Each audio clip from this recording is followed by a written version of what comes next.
नमस्कार, मैं सुरेश स्वदेशी फिर से एक नए वीडियो के साथ आपके सामने प्रस्तुत हूँ।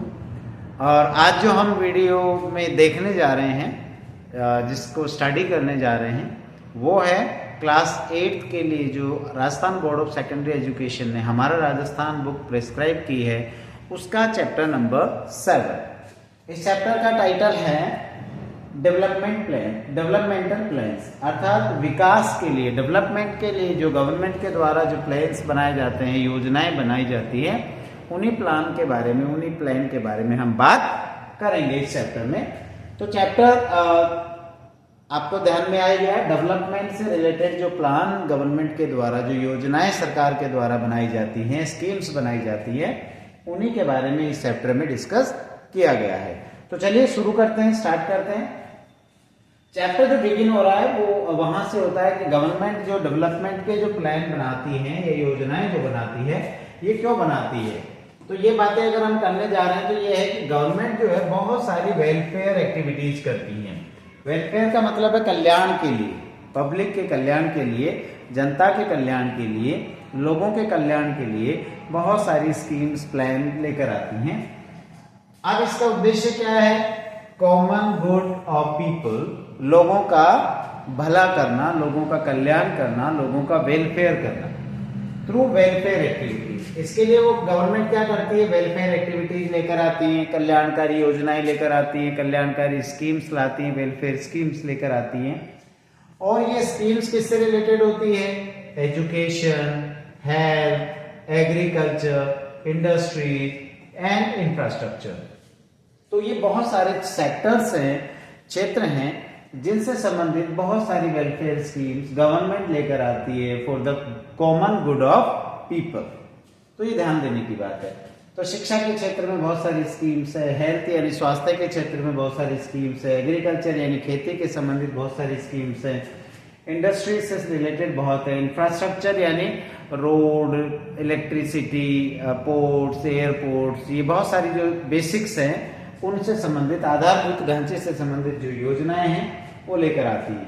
इसके अलावा भी है महिलाओं के लिए, विमेन के लिए, गर्ल्स के लिए स्कीम्स, स्पेशली एबल्ड अर्थात जो फिजिकली डिसेबल्ड पर्सन्स है, उन लोगों के लिए भी बहुत सारी स्कीम्स गवर्नमेंट के द्वारा बनाई जाती है, इंप्लीमेंट की जाती है।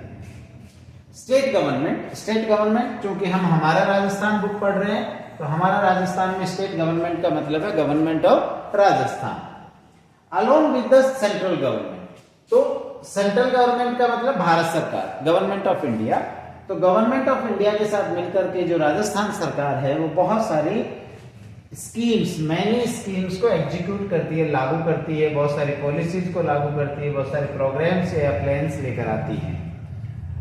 Holistic development of state is possible. अगर हम हमारे स्टेट का संपूर्ण, चारों तरफ से, होलिस्टिक का मतलब है संपूर्ण, अगर डेवलपमेंट करना चाहते हैं, चारों तरफ से डेवलपमेंट करना चाहते हैं, तो वो तब कब संभव है? ऐसे प्रोग्राम्स और स्कीम्स लेकर आना जो कि गवर्नमेंट के द्वारा लाई जाती है। तो इन्हीं योजनाओं से स्टेट का होलिस्टिक डेवलपमेंट पॉसिबल है। आगे बात कर रहे हैं कि major programmes organised by the government are related to agriculture. अगर हम राजस्थान स्टेट की बात करते हैं तो राजस्थान स्टेट में बहुत सारे प्रोग्राम जो रन किए जा रहे हैं वो एग्रीकल्चर से रिलेटेड हैं, वो हेल्थ से रिलेटेड है, विमेन एम्पावरमेंट की बात कर रहे हैं, रूरल डेवलपमेंट की बात कर रहे हैं और इकोनॉमिक सेक्टर से रिलेटेड है। तो एग्रीकल्चर आप समझ गए, हेल्थ सेक्टर आप जानते ही हैं, स्वास्थ्य का क्षेत्र, विमेन एम्पावरमेंट, महिलाओं को मजबूत बनाना, महिलाओं को सशक्त बनाने के लिए जो कार्यक्रम है वो इसमें है। रूरल डेवलपमेंट, रूरल एरियाज में बहुत सारे जो सेक्टर्स हैं, बहुत सारे एरियाज हैं जहाँ पर डेवलपमेंट की आवश्यकता है, उस सेक्टर में गवर्नमेंट की स्कीम्स हैं। उसके अलावा इकोनॉमिक सेक्टर अर्थात आर्थिक सेक्टर में भी इम्प्रूवमेंट की बहुत सारी नीड्स हैं, उनके लिए भी गवर्नमेंट काम करती है। अगर आगे आपका जो चैप्टर बात कर रहा है, अब सेक्टर वाइज जो है वो स्कीम्स की बात कर रहा है कि कौन कौन से सेक्टर में कौन कौन सी स्कीम्स हैं। तो सबसे पहले जो स्कीम्स बात की गई हैं वो है एग्रीकल्चर सेक्टर की स्कीम्स। एग्रीकल्चर सेक्टर में कौन कौन सी स्कीम्स है? तो इधर एक तरफ ये टेबुलेशन फॉर्मेट में है, इधर एग्रीकल्चर स्कीम का नेम है, इधर उस स्कीम का ऑब्जेक्टिव क्या है, तो हम देख लेते हैं। सबसे पहले कृषि कल्याण कोष। इसका ऑब्जेक्टिव क्या है? स्कीम का नाम है कृषि कल्याण कोष। ऑब्जेक्टिव क्या है? To provide fair value of the product to farmers. किसान जो कुछ प्रोड्यूस कर रहा है, जो कुछ उत्पादित कर रहा है, उसकी सही कीमत, फेयर वैल्यू दिलाना, तो ये कृषि कल्याण कोष। Second is national food security mission, NFSM, जो कि इसका ऑब्जेक्टिव है कि variety of wheat and pulses जो है उनका उत्पादन करना, इस स्कीम के तहत है। Next is national agriculture development programme, NADP, अर्थात राष्ट्रीय कृषि विकास कार्यक्रम, और इसका ऑब्जेक्टिव है to increase growth rate in agriculture and related fields. Agriculture और इससे संबंधित जो फील्ड्स हैं उनमें ग्रोथ रेट को बढ़ा देना या ग्रोथ रेट में वृद्धि करना। उसके बाद जो स्कीम है वो है प्राइम मिनिस्टर कृषि सिंचाई योजना। सिंचाई का मतलब इरिगेशन, तो इसका ऑब्जेक्टिव भी यही है कि इरिगेशन के लिए, क्रॉप प्रोडक्शन बढ़ाने के लिए इरिगेशन फैसिलिटीज बढ़ाना, और उसके लिए नेचुरली पानी उपलब्ध कराना, वाटर की अवेलेबिलिटी इंश्योर करना, उपलब्धता सुनिश्चित करना। उसके बाद नेक्स्ट है प्राइम मिनिस्टर फसल बीमा योजना। फसल यानी क्रॉप, तो इंश्योरेंस स्कीम है। इसका ऑब्जेक्टिव है कि फार्मर्स की कई बार क्या होता है, मौसम की विपरीत परिस्थितियों में, वेदर कंडीशंस के चलते उनकी फसल खराब हो जाती है, तो उससे आराम देने के लिए उनकी क्रॉप का इंश्योरेंस किया जाता है, और ये इस स्कीम के अंडर में ही किया जाता है। उसके बाद next scheme is national Ayush mission. इसका ऑब्जेक्टिव क्या है? To encourage farming of medicinal plants, medical या जो मेडिसिन बनाने में जो प्लांट्स का यूज आते हैं उनका प्रोडक्शन बढ़ाना, और उनकी जो उनके लिए रॉ मटेरियल अवेलेबल है मेडिसिन प्रोडक्शन के लिए, उनकी अवेलेबिलिटी सुनिश्चित करना, इस ऑब्जेक्टिव का मिशन है। Next is Kisan Kalyan Yojana, to provide financial support to farmers for quality food. अच्छा फूड के लिए जो है उनको फाइनेंशियल, आर्थिक मदद करना, फाइनेंशियल सपोर्ट देना। Next is Rajiv Gandhi Krishak Sathi Sahayata Yojana. इस स्कीम का ऑब्जेक्टिव है to provide financial support to traders, व्यापारियों, एजेंट्स यानी दलाल जो होते हैं, लेबरर्स, मजदूर, श्रमिक जो कि एग्रीकल्चर और एग्रीकल्चर बिजनेस में लगे हुए हैं, उनको फाइनेंशियल सपोर्ट प्रोवाइड करना।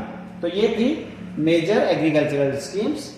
इसके बाद जो सेकंड हम बात कर रहे हैं वो स्कीम्स है इकोनॉमिक सेक्टर से रिलेटेड। तो ये कौन कौन सी स्कीम्स है, इनके बारे में हम बात कर लेते हैं।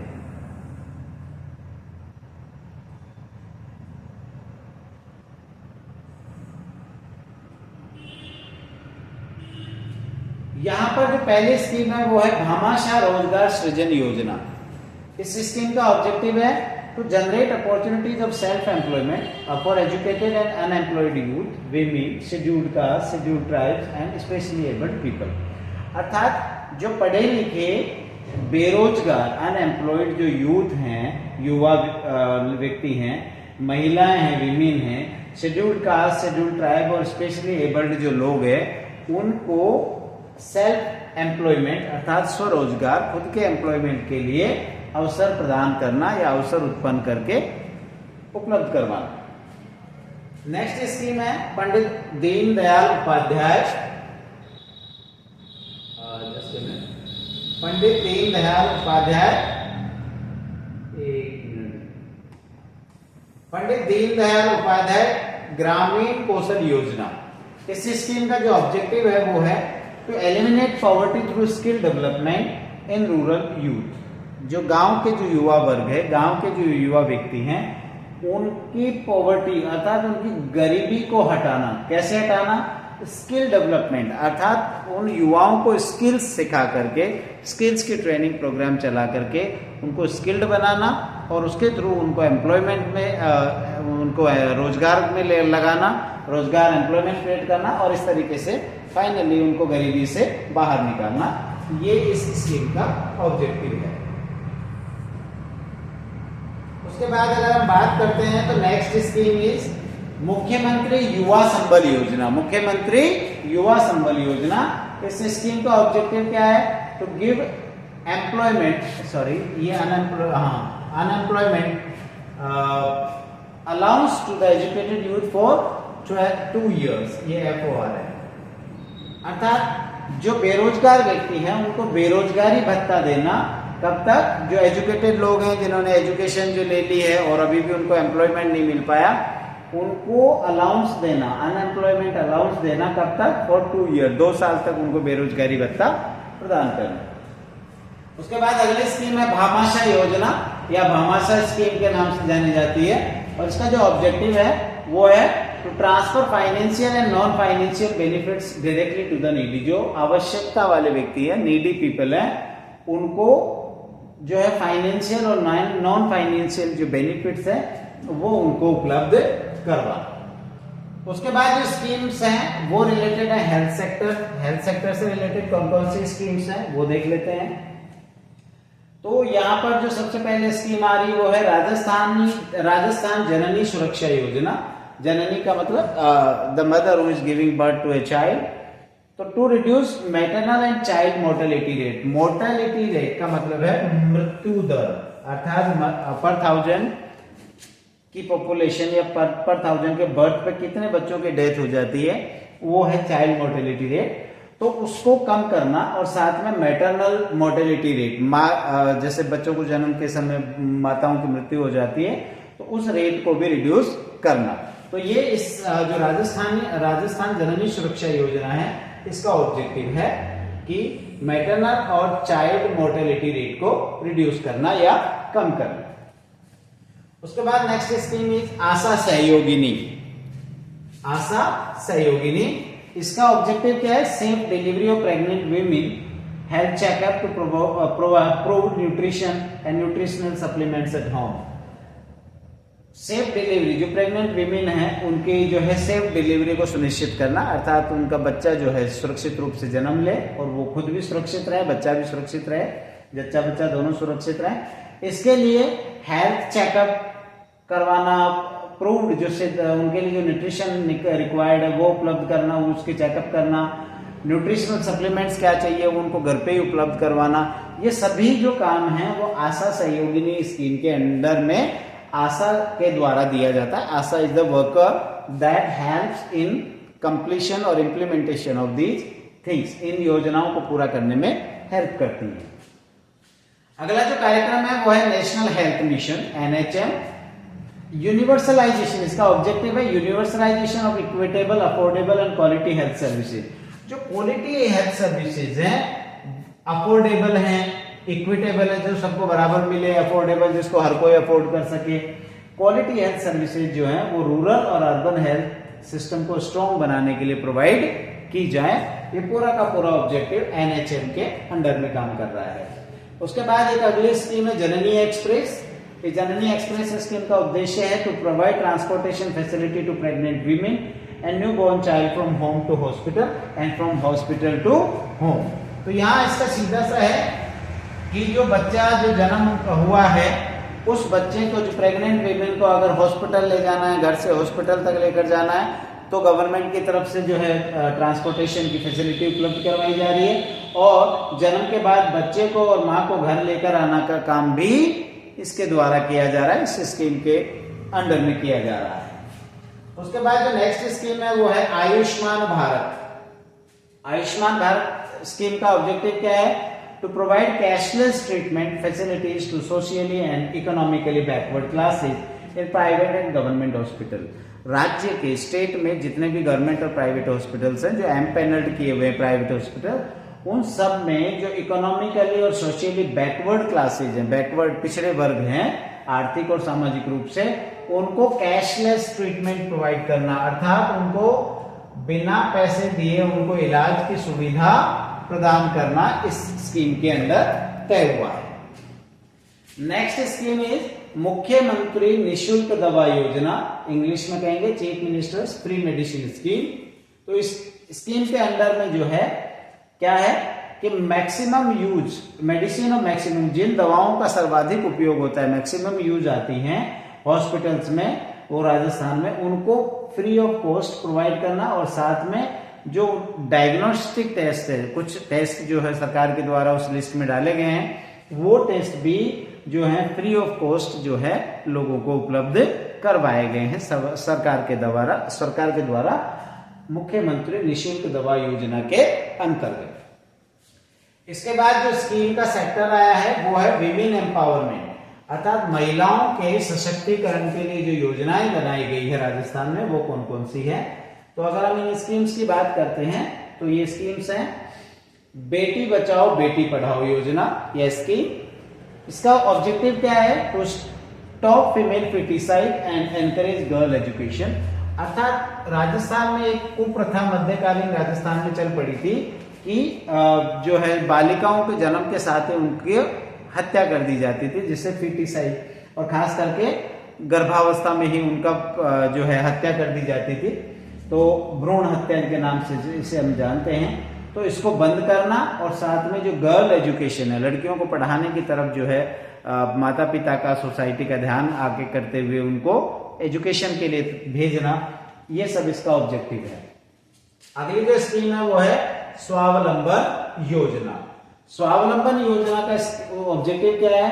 To improve living standards of women. इसमें महिलाओं का जो जीवन स्तर है, लिविंग स्टैंडर्ड है, विडोज यानी विधवा महिलाओं का जो जीवन स्तर है, सेपरेटेड विमेन जो जिनको पति या ससुराल पक्ष के द्वारा छोड़ दिया गया है, या फिर जो ग्रामीण क्षेत्रों में रहने वाली महिलाएं हैं, उन सबके लिविंग स्टैंडर्ड में इंप्रूवमेंट लाना, जीवन स्तर में सुधार करना इस स्कीम का ऑब्जेक्टिव है। अगली जो स्कीम है वो है साझा अभियान। इसका ऑब्जेक्टिव क्या है? To eradicate child marriage. Rajasthan में खास करके, वैसे भारत में कई जगह प्रचलित थी, पर राजस्थान में विशेष रूप से चाइल्ड मैरिज अर्थात शिशु विवाह या बाल विवाह की जो प्रथा है वो काफी विस्तृत स्तर पर फैली हुई थी। उसको खत्म करना, संपूर्ण रूप से समाप्त करना, वो साझा अभियान स्कीम के तहत है। अगली जो स्कीम है वो है गरिमा बालिका संरक्षण। इसका ऑब्जेक्टिव क्या है? To reward people and organisations involve in, कि जो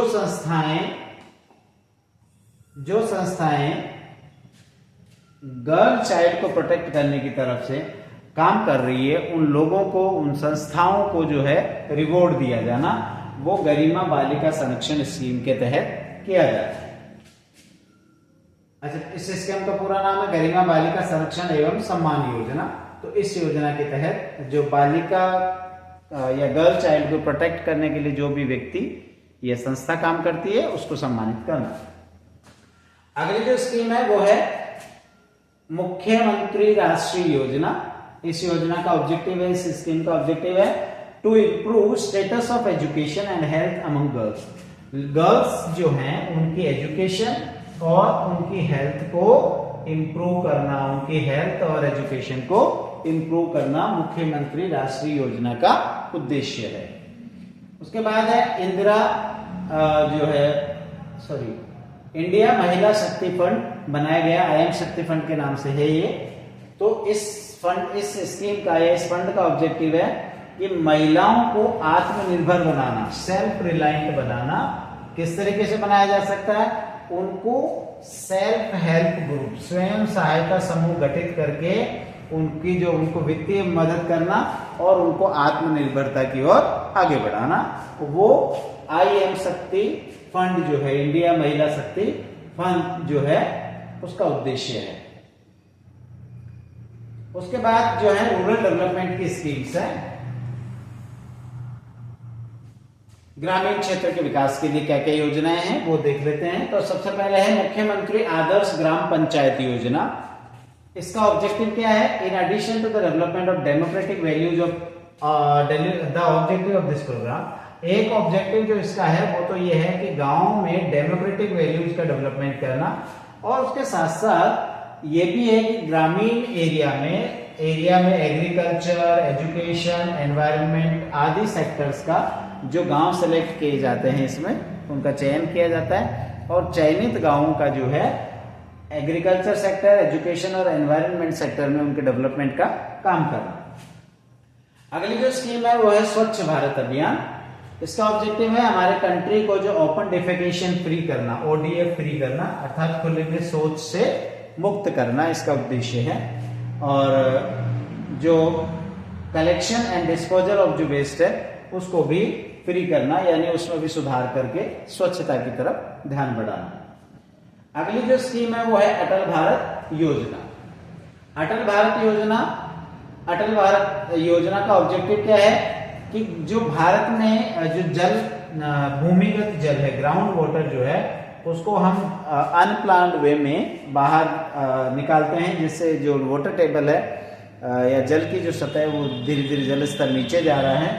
तो सहयोग, पूरी कम्युनिटी का सहयोग लेते हुए अंडरग्राउंड वाटर का जो है मैनेजमेंट अच्छी प्रकार से करना अटल भू योजना का उद्देश्य है। उसके बाद अगली जो स्कीम है वो है special area development programme, SADP। इसका ऑब्जेक्टिव है to develop special areas like जैसे कि मेवात, डांग, मगरा और बॉर्डर एरियाज जो राजस्थान के हैं, उन एरियाज में डेवलपमेंट के काम करवाना विशेष रूप से। अगली जो योजना है वो है महात्मा गांधी राष्ट्रीय ग्रामीण रोजगार गारंटी योजना, मनरेगा जिसको नाम से जाना जाता है। इस योजना का उद्देश्य है कि जो है राजस्थान में जो ग्रामीण क्षेत्र के जो लोग हैं या ग्रामीण क्षेत्र के जो परिवार हैं, उनको एक वर्ष में कम से कम 100 डेज का एम्प्लॉयमेंट प्रोवाइड करना। ये समय समय पर सरकार के द्वारा चेंज कर दिया जाता है, कई बार ये 125 दिनों के लिए भी होता है, तो ये इसको निर्धारित, लेकिन इसमें यह है कि मिनिमम 100 डेज का जो एम्प्लॉयमेंट है गवर्नमेंट के द्वारा एक फैमिली को एक वर्ष में प्रोवाइड करवाया जाएगा। तो ये मनरेगा के तहत होता है। अगली जो स्कीम है वो है प्रधानमंत्री आवास योजना, PMAY। इसका ऑब्जेक्टिव है कि रूरल एरियाज में पक्का हाउस बनाने में जो है वहां के लोगों को फाइनेंशियल सपोर्ट ऐड देना। अगली स्कीम है ग्रामीण गौरव पथ स्कीम, ग्रामीण गौरव पथ स्कीम। इसका ऑब्जेक्टिव है कि गांव में जो है मेगा हाईवेज से जो छोटी छोटी रूरल रोड्स को जो है मेगा हाईवे से कनेक्ट करना, जोड़ देना। अगली जो नेक्स्ट स्कीम है वो है प्रधानमंत्री ग्रामीण सड़क योजना, PMGSY। इसका ऑब्जेक्टिव है कि रूरल एरियाज में सड़कों का निर्माण करके जो है कृषि उत्पादों को मंडी तक पहुंचाने के लिए या अन्य आवागमन की सुविधा उपलब्ध कराने के लिए सड़कों का निर्माण करना। तो ये जो योजना है ये ग्रामीण डेवलपमेंट के सेक्टर में। इसके अलावा और भी बहुत सारी स्कीम्स जो है राजस्थान में देखने को मिलती हैं, वो कौन कौन सी हैं इनकी हम बात कर लेते हैं। तो इसमें है rural non agricultural development agency, जो कि नॉन एग्रीकल्चर सेक्टर में जो गांवों में का डेवलपमेंट का काम करवाती है। Rajasthan state industrial development and investment corporation, RIICO जिसको हम कहते हैं, ये राजस्थान में औद्योगिक संरचना, अवसंरचना और इन्वेस्टमेंट को बढ़ाने के लिए जो निरंतर प्रयासरत है और विभिन्न क्षेत्रों में जो है औद्योगिक इकाइयों की स्थापना में सहयोग प्रदान करती है। इसके अलावा Rajasthan small industries corporation limited, जिसे राजसिको कहते हैं, ये भी जो है इंडस्ट्रियल एरियाज को सेक्टर को डेवलप करने में काम कर रहे हैं। एजुकेशन सेक्टर में हम बात करें तो जैसे राजस्थान में फ्री टेक्स्ट डिस्ट्रीब्यूशन स्कीम है, 1 से 12 तक जो विद्यार्थियों को निःशुल्क पुस्तक वितरण का काम अभी कर रही है सरकार। इसके अलावा विद्यार्थी सुरक्षा दुर्घटना बीमा योजना है, जो विद्यार्थियों की दुर्घटना होने पे उनका इंश्योरेंस है। गार्गी पुरस्कार, जो मेधावी जो छात्राएं हैं सरकारी विद्यालयों में, गवर्नमेंट स्कूल में पढ़ने वाली, उनको गार्गी अवार्ड दिया जाता है। निःशुल्क साइकिल वितरण योजना, फ्री बाइसिकल डिस्ट्रीब्यूशन स्कीम जिसको हम कहते हैं, ये भी गवर्नमेंट में स्कूल्स में पढ़ने वाली जो बालिकाएं हैं उनको प्रदान की जाती है। आने जाने के लिए, स्कूल आने जाने के लिए सुविधा है। लैपटॉप डिस्ट्रीब्यूशन, जो टॉपर्स हैं बोर्ड कक्षाओं में उनको लैपटॉप्स मिल रहे हैं। चीफ मिनिस्टर हमारी बेटी स्कीम, मुख्यमंत्री हमारी बेटी योजना जो है, उसमें भी जो मेधावी छात्राएं हैं उनको सरकार की तरफ से पुरस्कृत छात्रवृत्ति स्कॉलरशिप दी जा रही है। अक्षय पात्र स्कीम जो है, इसके द्वारा जो सरकारी विद्यालयों में बालकों को पोषित भोजन या पोषक भोजन उपलब्ध करवाने की व्यवस्था अक्षय पात्र स्कीम के तहत की जा रही है।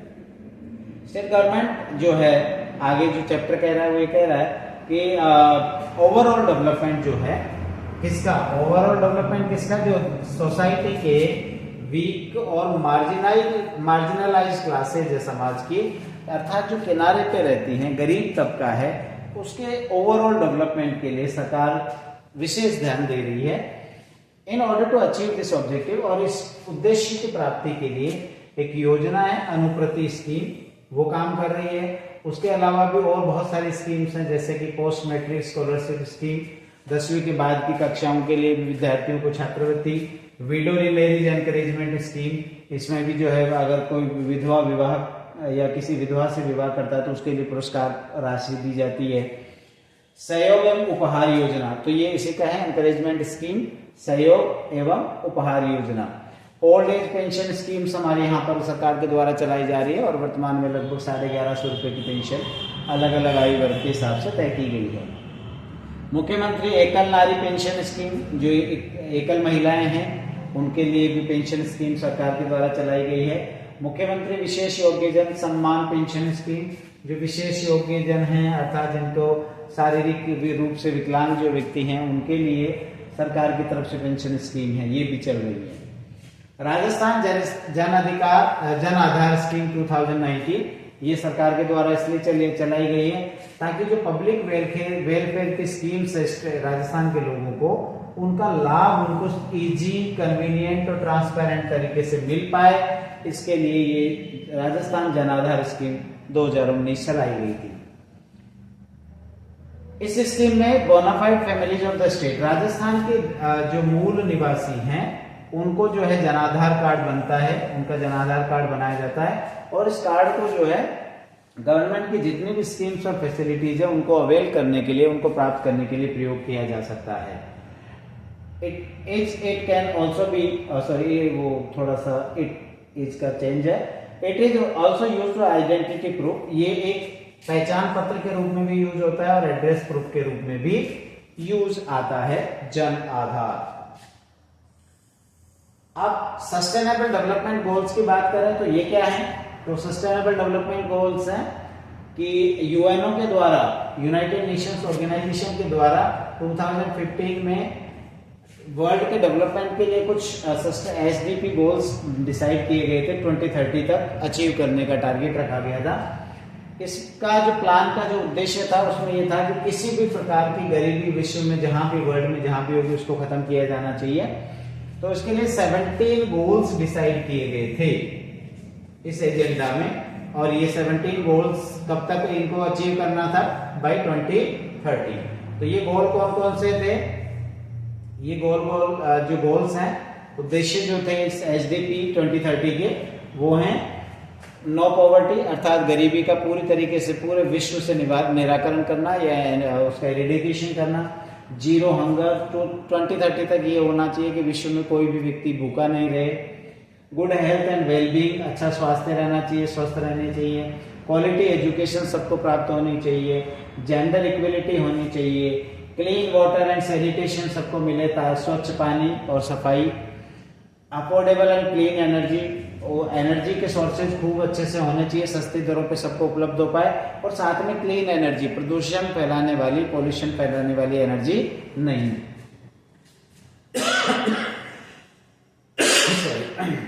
उसके बाद है decent work and economic growth, अच्छा काम सबको उपलब्ध हो, रोजगार मिले और अच्छी इकोनॉमिक ग्रोथ सबको मिले। इंडस्ट्री और इनोवेशन और इंफ्रास्ट्रक्चर पे काम होना चाहिए, औद्योगिक विकास, नए नए उपयोग, नए नए इनोवेशन, इंफ्रास्ट्रक्चर पे आधारभूत ढांचे के विकास के लिए काम होना चाहिए। रिड्यूस इनइक्वलिटीज, वर्ल्ड में जहां कहीं भी असमानताएं हैं, इनइक्वलिटीज हैं, उनको खत्म करना। उसके अलावा सस्टेनेबल सिटीज एंड कम्युनिटीज, ऐसे सिटीज और कम्युनिटीज का डेवलपमेंट करना जो सस्टेनेबल हो। यहाँ सस्टेनेबल का मतलब है जो प्रेजेंट जनरेशन पीढ़ी के तो काम आए ही आए, लेकिन साथ में वो आगे आने वाली पीढ़ियों के लिए भी वो संसाधन उपलब्ध करवा सके। Responsible consumption and production climate action, तो अर्थात ऐसे हमें प्रोडक्शन और कंजम्पशन को इस तरीके से इंक्रीज करना है कि वो क्लाइमेट को नेगेटिवली अफेक्ट ना करे, अर्थात पर्यावरण पे, जलवायु पे उल्टा या विपरीत प्रभाव ना डाले। क्लाइमेट एक्शन इसी का था, क्लाइमेट को लेकर के सतर्कता लाना। लाइफ बिलो वाटर, पानी के नीचे जो जीवन है अर्थात जलीय जीव जंतु है उनके संरक्षण के लिए भी काम करना है। लाइफ ऑन लैंड, जमीन पे जो जीवन है मनुष्य के या मानव जीवन के अलावा उन सभी जीव जंतुओं का जो इकोलॉजिकल बैलेंस है उसको भी बना के चलना।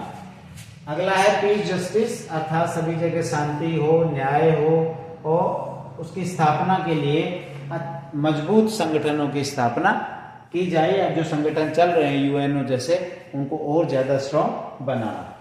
इसके अलावा पार्टनरशिप फॉर द गोल्स, ये गोल्स जो हैं इनको अचीव करने के लिए साझेदारी होनी चाहिए सभी देशों के, सभी राष्ट्रों समुदायों के मध्य एक समझपूर्ण समझदारी जो है पार्टनरशिप साझेदारी होनी चाहिए। इन्हीं एसडीपी गोल्स को अचीव करने के लिए जो है हमारी सरकार जो है लगातार काम कर रही है, हमारे जो गांव हैं वो भी लगातार इस दिशा में प्रयासरत हैं। चलिए, तो ये आपका चैप्टर नंबर 7 था, डेवलपमेंटल प्लान्स, जो कि हमारा राजस्थान बुक क्लास 8 के लिए 7th चैप्टर है। तो आई होप, मुझे उम्मीद है कि ये चैप्टर आपको समझ में आया होगा और राजस्थान में चल रही अलग अलग प्रकार की जो कल्याणकारी योजनाएं हैं, वेलफेयर स्कीम्स हैं, इनकी एक सामान्य जानकारी आप तक पहुंच पाई है। नमस्कार।